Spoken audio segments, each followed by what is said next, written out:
Let me start with a confession. I love the Olympics. I really do. I love the stories, the athletes, the once every 4 years feeling that the world pauses its stupidity long enough to watch someone run faster, jump higher, or throw farther than anyone else on Earth.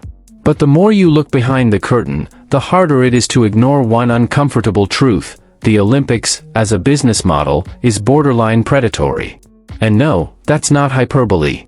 Here's the question you almost never hear during NBC's glossy primetime coverage: who actually makes money from the Olympics? Because the answer is not the host city. It's not the taxpayers. And it's usually not even the country. The real winner is the International Olympic Committee, the IOC. The IOC is not a charity. It's not a government. It's not accountable to voters. It is, functionally, a global media licensing corporation with monopoly power over the most valuable sporting brand on Earth. And the numbers make that painfully clear. Between 2006 and 2016, the IOC generated roughly $15 billion in revenue, mostly from broadcasting rights and sponsorships. Broadcast rights alone now make up about 75% of IOC income. In other words, the Olympics isn't really about sports anymore. It's about selling eyeballs. Let's talk about the United States for a moment, because Americans unknowingly bankroll a huge portion of the system. NBC signed a deal in 2014 worth $7.75 billion for exclusive U.S. broadcast rights through 2032. That's over $1 billion per Olympics, on average. Why would NBC do that? Because live sports are one of the last things people still watch in real time. Because advertisers will still pay obscene rates for Olympic broadcasts. Because it props up Peacock subscriptions, even if the streaming experience is, let's be generous and say, inconsistent. So NBC pays the IOC. Sponsors pay the IOC. Streaming platforms pay the IOC. And the IOC takes the money up front, risk-free. Which brings us to the most important asymmetry in the entire Olympic system. Under current system, the IOC has no downside risk. The IOC doesn't build stadiums. It doesn't issue municipal bonds. It doesn't answer to angry residents when taxes go up. That risk? That's dumped squarely on the host city. And historically, that's gone very, very badly. Every Olympics in the last half-century, yes, every single one, has gone over budget, with one famous exception, Los Angeles 1984. The average cost overrun since 1960? Over 170%. Let that sink in. When cities bid, they lie. Not because they're evil, but because the bidding process incentivizes lying. Lowball the budget to win the bid. Add the necessary expenses later. Pass the bill to future taxpayers. This isn't a conspiracy. It's structural. Let's run through a few highlights. Rio 2016. Estimated cost, $2.8 billion. Actual cost, north of $20 billion. 7 months after the Games, venues were abandoned. Maintenance costs hit $14 million per year. Entire Olympic parks became rusting monuments to financial delusion. Athens 2004. The Games contributed to Greece's already fragile fiscal position. Within a year, Greece was under EU fiscal supervision. Sochi 2014. Official budget, $10 billion. Actual estimates, $50+ billion. That's not a typo. At some point, this stops being bad luck and starts being a pattern. Whenever critics bring this up, defenders respond with one word: legacy. New infrastructure. Urban renewal. Tourism growth. Global prestige. It sounds great. It also doesn't hold up very well under scrutiny. Multiple studies cited in the research show little to no long-term tourism boost after the Games, and in many cases, tourism actually dips once the circus leaves town. Why? Because regular tourists avoid Olympic chaos. Because hotel prices spike. Because overcrowding ruins the experience. Being on global TV cuts both ways. Then there's the most visible scar of all, empty stadiums. Beijing's Bird's Nest? Costs around $10 million per year just to maintain. Rio's venues? Many sat unused within a year. Athens? Same story. These aren't just architectural failures.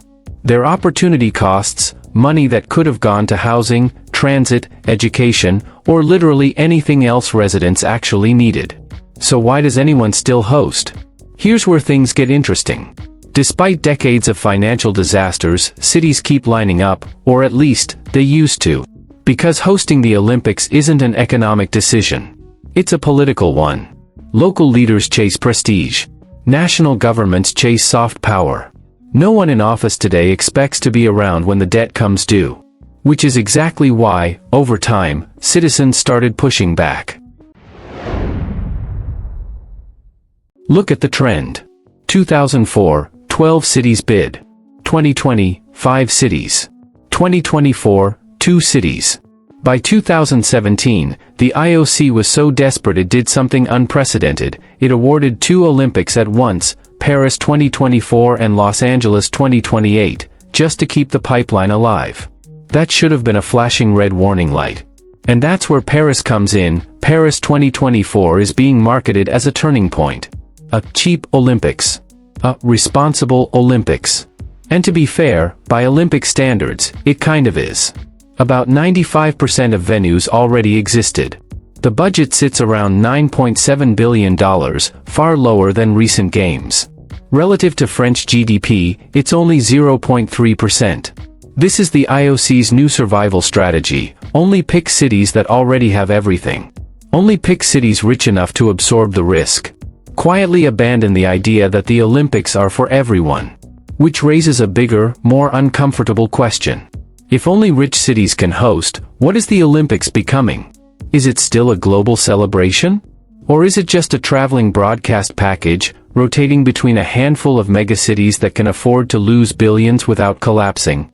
And if that's the future, why rotate at all?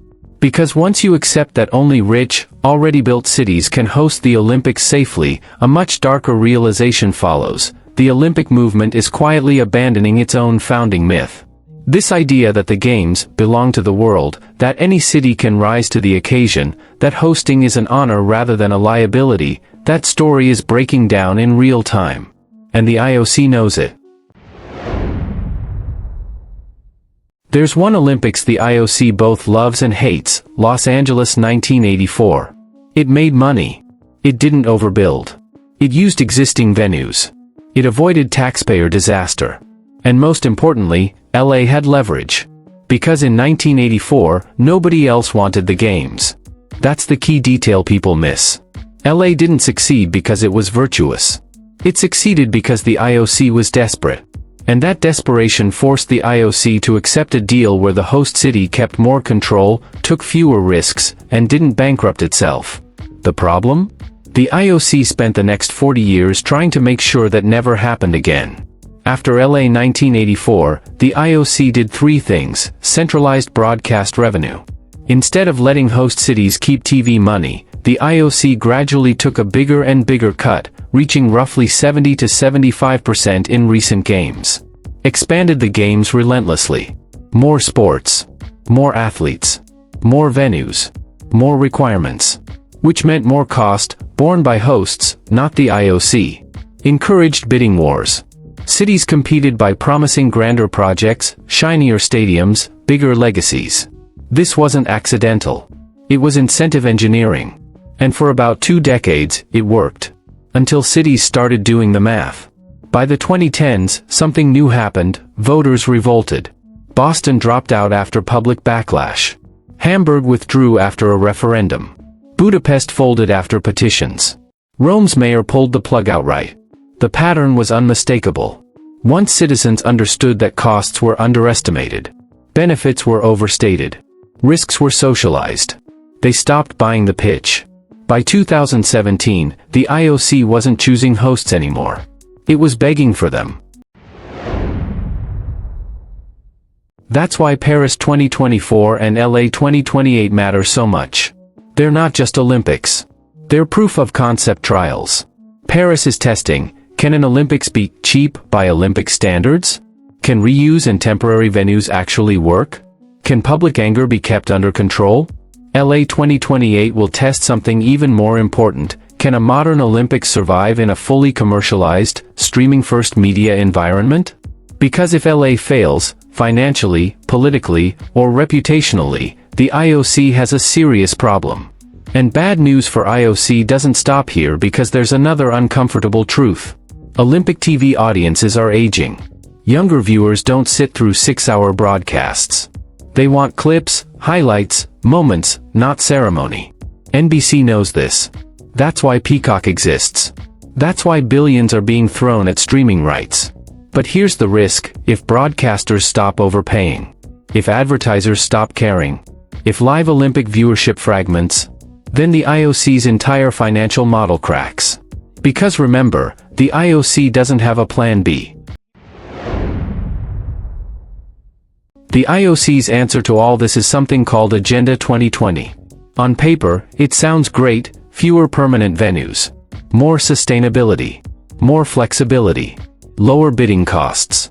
In reality, most of these reforms reduce political friction, not economic risk.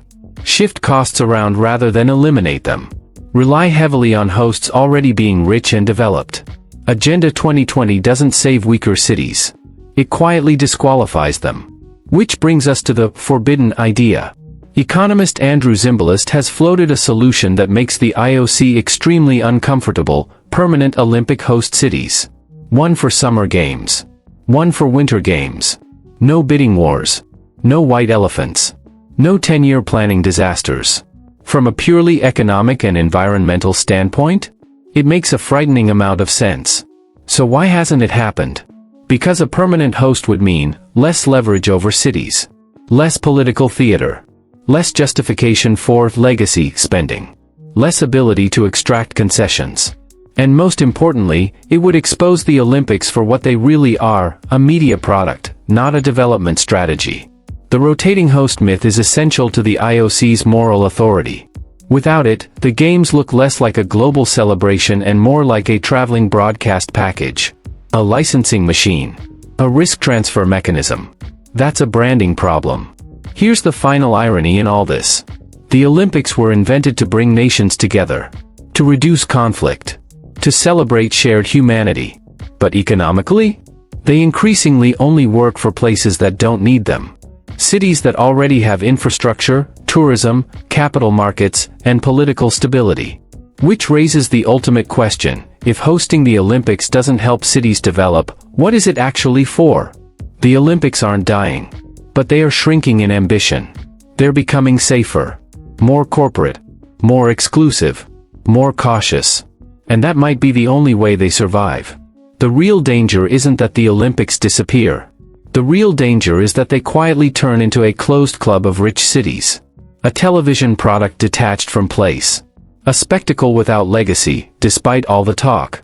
And when that happens, the magic, the thing people actually care about, starts to fade. Not because the athletes fail, but because the system around them lost its nerve.